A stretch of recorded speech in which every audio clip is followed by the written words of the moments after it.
Retiring with $10 million.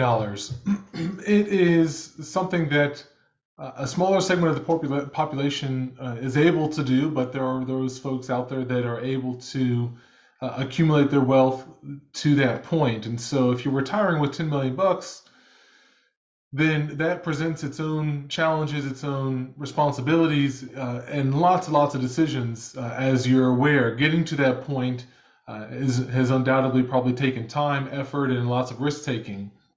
But now that you're at a phase of life where you're ready to retire, that presents a different set of decisions and most likely a different set of priorities as well.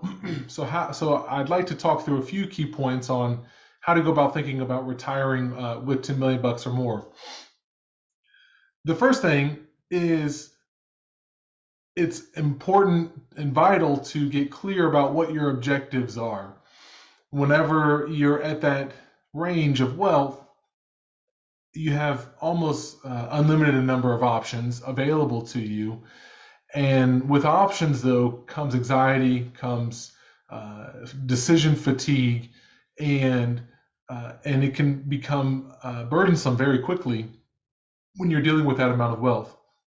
So how to cut through and have clarity in decisions is really by becoming clear on what your objectives and your priorities are. So a few things that I think about when it comes to the objectives is obviously you want to be able to maintain your lifestyle and not impede what your how you're used to living. At the same time, though, you maybe have other goals and endeavors that you want to venture on, but they come with their own risks and their own challenges. So perhaps you're at a point where you want to be able to give back in some form or fashion. Maybe it is through financial giving, but it could also be through making some sort of impact in mentoring or even in just charitable organizations. But during retirement, it's pivotal to not only be clear about what your lifestyle needs are from an income standpoint, but also how you're going to fill the time. And is it going to be focusing on making an impact in some sort of way, or perhaps it's finding some sort of hobby that you're passionate about, or maybe several hobbies that you're passionate about. But getting clear on what your objectives are and what your priorities are is going to help you then be able to clearly make decisions of what to do and more importantly what not to do, because there's going to be lots and lots of options available, but of course there's only so much time, there's only so much resources, and so getting clear on the objectives that you're trying to accomplish is really first and foremost. The next thing that I think about is some of the realities of having that much wealth is it comes with a certain level of burden in dealing with it, because now you do have more options, and so you have more choices, and so there's more decision fatigue that can set in. And so the realities of having that much wealth means that there's more options and more things are available to you, but at the same time, there's more risk in that because there's things that you maybe have to evaluate and think through a little bit more clearly than somebody with maybe a little bit less net worth, possibly. But at the same time, the reality may be that that wealth will continue growing, and that number may be, potentially double of what it is whenever you retire. And so there's also the realities around planning for who's going to be responsible for that wealth, not only now, but also as you age. And who's going to be making those sorts of decisions for you? How well do they know your situation and your priorities?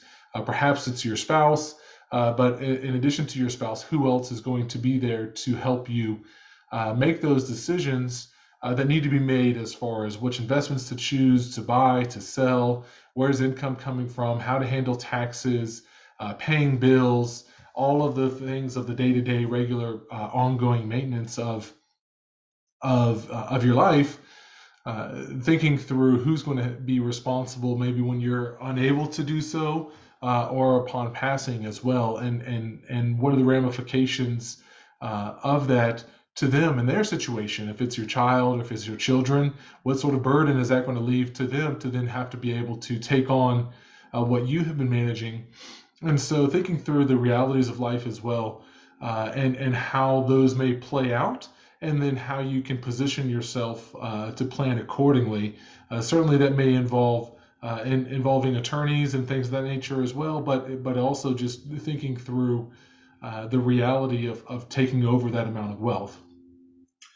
The third thing that I think about is taxes now. Obviously, uh, taxes are going to be a big portion potentially of of your ongoing life, and so Uncle Sam wants his fair share, right? And so we need to be thinking about how can you position your assets. There are all sorts of investment vehicles that provide tax efficient returns or even potentially tax free returns, depending on where is your money located? Is it mostly in a retirement account from an old 401k or old IRA, or between you and your spouse, or old 401ks and old IRAs, or is it most of all not in a retirement account that has tax ramifications associated with it? And so, so thinking through how are the assets taxed, and when to take income or when to generate taxes and when to defer taxes becomes a big part of the strategy whenever you're thinking about retiring with $10 million. There's a lot of potential tax ramifications associated with it. And so we want to be tax efficient, of course, in the year that we're in. The fourth thing that I think about, though, is also taxes later. You're starting to get to the point with $10 million of needing to think about estate taxes. Now, the estate taxes did change, have changed where it's now you're really, for a married couple, and the $20 million plus net worth is where you start to worry about estate taxes.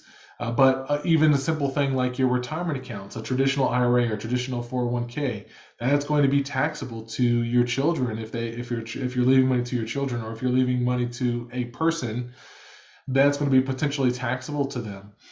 So understanding what are the tax ramifications later as well, and what's a prudent strategy of managing both the taxes now and the taxes later, understanding that your wealth has a high probability of potentially maintaining where it is and also growing from here as well, because there are tools and strategies that you can use, that one can use to be able to mitigate taxes and still protect the wealth that they have now, but also be tax efficient now and in the future. And then the last thing that I think about, the fifth thing that I think about is protecting what you have. So whenever you're looking at retiring with $10 million, you probably want to keep at least that much in your net worth as you go throughout your lifetime. And so what got you to that point is probably not going to continue to carry you through retirement, because most likely you had some risks that you took to be able to get to that net worth. Now that you have that net worth, it's much more about protecting what's there, and that's a different strategy most likely than the one that you've used getting there. And so that's incorporating assets that maybe you're less familiar with, assets that maybe have different terms than maybe you're familiar with as well. But it can also include looking at things that are pretty plain vanilla, but just provide nice solid returns without with taking less risk than maybe what got you to that point originally. And of course, it's always having a mix, because one never knows for sure what's going to happen in the future. And so whenever you have a portfolio that's about that size, it is good to diversify, certainly, but diversify smartly, taking risks and smart risk where you feel that you can, and protecting where you can. And a lot of that has to do on how much cash flow do you need on an ongoing basis, how much income do you need on a year-by-year basis, and where is that money going to come from, and positioning your portfolio appropriately for that. And there are a lot of different tools and strategies that are able to help you protect the downside, but still give you some growth as well. And so those are the 5 key things. I think if you're thinking about, if you have roughly $10 million and you're thinking about retiring with $10 million, again, I think it's thinking through what are your objectives, getting clear on your objectives and your priorities, thinking about the realities of life and what that may bring, considering taxes now, also considering taxes later, and then figuring out what's the right strategy to protect what you have. And so I work with clients all the time on these strategies and planning through, obviously bringing in other experts as well, and really coordinating a team approach for clients in that net worth range.